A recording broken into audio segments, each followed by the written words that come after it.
The highway turned slick and visibility dropped to almost nothing. My car, a little sedan, isn't exactly great in snow, so when the tires started slipping on even the smallest hills, I knew I had to pull over. There was no point in risking my life. It was my own fault for not planning out the drive better. I found a spot on the shoulder, far enough off the road to avoid passing cars, not that there were many. I texted my parents about my situation, and they seemed worried sick. I tried to reassure them that everything would be okay, but I honestly wasn't too sure about that myself. I figured I'd wait out the worst of the storm, hoping it would just ease up, but the snow didn't let up. In fact, it only seemed to get worse from that point.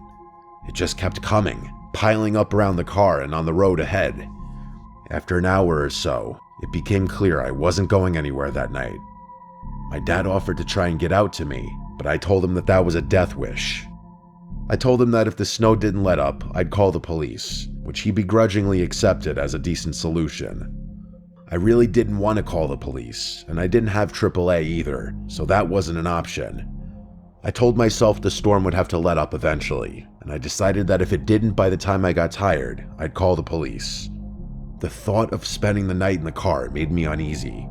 I didn't want to run out of gas trying to keep warm, and I was worried about killing the battery if I kept the lights or heat on too long. I sat there, turning the engine on and off every so often, trying to conserve what I could. The wind howled outside,